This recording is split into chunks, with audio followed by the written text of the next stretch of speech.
Ladies and gentlemen, my name is Wolf, and welcome to a build I've been cooking up. This is a core Necromancer Minion Master who has 48k effective HP. So, let's go get ourselves into this event over here, and I'll show you how this performs really quick, and then I'll give you a breakdown. So, we're going to dive into combat immediately, and use our staff for all of the AoE that it can provide, getting a nice AoE fear. Since we're using Celestial here, it's going to be possible for us to get really good damage, both out of the power and the conditions that the staff can inflict, as it's really good at inflicting bleeding and poison from the first two skills. The first one here, you'll see, inflicts 2 bleed, and then this one will inflict poison, as well as convert your conditions to your target, if I remember correctly, or is it the fourth one? Oh, no, that's the fourth one. Then it'll also give you the chill as well, which is really nice for just overall utility. So you'll see I have a bunch of minions, as always. I'm playing a Minion Master setup here. So when you get used to the active effects, you can then port around some of your minions, such as the Shadow Fiend, for example, will allow you to directly teleport to something else. So you can have one minion attacking something over here, and then you can just port it over to a different side. So in this case, I'm going to have my Golem charge through everything, which got him through the barricades there, but I don't think he knocked anything down, which is a little bit unfortunate. We'll go for a fear here, and we'll do a nice bit of AoE, and you'll see that everything's kind of melting relatively easily. We have no real issue in the open world whatsoever, and you kind of just can't die. Like, champions are a bit of a battle of attrition because DPS isn't the world's highest. I basically tried to automate Guild Wars 2, because the way the Minion Master builds work, as I'm sure most of you have seen, is that you can literally just AFK with these setups. And I'm not telling you to do that, but you can definitely do that with this if you want to. But not exactly my intention with it. Then we can go into our standard Shroud and get a bunch of AoE damage, and you'll see we've inflicted a bunch of Torment and a bunch of bleed as well. You'll see this does a ton of bleed, and then we have a pulsing torment with the tainted shackles here as well, which does crazy amounts of damage. And you'll also see that this will heal us as well, and or give us barrier, which makes us even tankier. But that's not even the best barrier generation, because if I switch over to my dagger set here, and we're running a dagger focus here, if I use my third ability to bleed myself and my second ability, you'll see I get a massive barrier here. But that's not even close, because I can go up to about 10k. So let's port our minions over here. Teleport him in. It takes a second to wind up. Sometimes he'll hit them, sometimes he won't. And let's go for a big barrier. Oh, it broke itself. That's a shame. Give me a second. And I'm trying to show it off, of course. That'll make things difficult for me. 6 stacks of bleed, that's not too bad. I can just switch over to my staff and cure it basically immediately. But I should be able to get my barricade up here. No, we're not. Taking too much damage. But nonetheless, I promise you, using the Dagger 2, we're able to get a really significant amount of extra healing. So if we go into Shroud, like I said, you can use your 4 ability here to do a bunch of AoE, or you can use your Dagger 2 for a bunch of healing as well. Those are your sort of sustainability options, because you don't ever really want to sacrifice your minions at any point, and most of the time you want to just kind of be dumping your staff setup, which is doing a relatively good damage. I just camp staff most of the time, and if I want to do even more AoE, I'll pop into Shroud here, and then I'll just get everything with the life transfer, which, as you can see, does crazy good damage, and basically makes short work of pretty much everything. So, with that being said, let's go into the actual build setup here, and then I'll show you a couple of tips and tricks that you can use with Minion Master. For example, if you mount up, all of your minions will basically go into your character model, and then if you dismount, wherever you land, all of your minions will land with you, which is really, really good because I combine it with a Rune of the Cavalier, a Relic of the Cavalier, sorry, which makes it so when you use your Mount's Engage skill, which if you're using Raptor will do the tail spin that then pulls everything closer, it'll also give you 10 might, quickness, swiftness, resistance, and ages, which is pretty good across the board.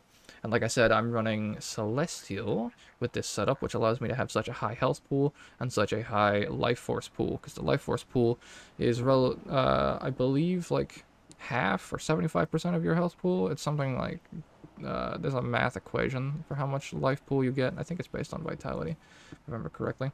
The Rune of the Afflicted will make it so that you get bleeding and poison duration, as well as extra condition damage and some condition duration in there as well.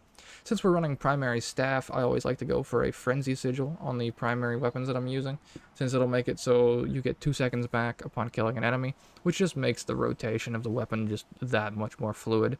And then the Sigil of Nullification is really, really good if you're going to take on Janthier Wilds or any of that sort of higher level content, because all of the enemies in Janthier Wilds have a protection boon or a resistance boon most of the time, so just being able to hit them with this will immediately strip that boon. Because something really cool is if you have a boon on something for whatever reason, your AoE, for example, in this case, actually counts as your staff marker actually counts as being defiant and or like behind the target for this 24/7. Like even if you hit them like standing here, for example, like say they're facing you this way and you hit them with the mark from here, it'll count as hitting them from behind because of just like the AoE or mark positioning or whatever it is. I don't know the exact logistics behind it, but I assure you, you go and hit something with this and you'll immediately remove whatever boon it has on it. So that's really nice. On the second set, I just use stars because that'll give you 2 to all stats, which goes up to 25 times 250 all stat, which is really nice for extra power and condition damage and just health overall. And you'll just slowly stack that while you're on a map, because you'll be switching, if you care, to use your Life Siphon for extra barrier if you need to heal up, or Spinal Shivers to remove boons, and then Soul Grasp also does some crazy good damage from distance. Now the other option here, I have Superior Sigil of Vision in the focus, so that when you switch over to this, you will immediately crit with your Life Siphon as well. So when you switch over, you want to use your Dark Pact, and then you want to use Life Siphon, because this will do even more damage if your foe is bleeding, and the healing effectiveness will increase if you're bleeding. And with Dark Pact, you'll bleed yourself, and then bleed the target as well. So you lead with this ability, then you follow it with Life Siphon. That's how you get the crazy good damage and the crazy good healing.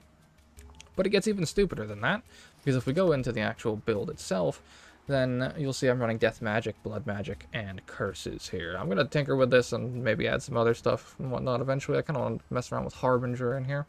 But the core is Death Magic, and this is going to make it so that we gain Carapace when we enter Shroud, and we gain Carapace for each minion we control. Carapace gives us extra toughness passively. You'll see we have 12 Carapace down there.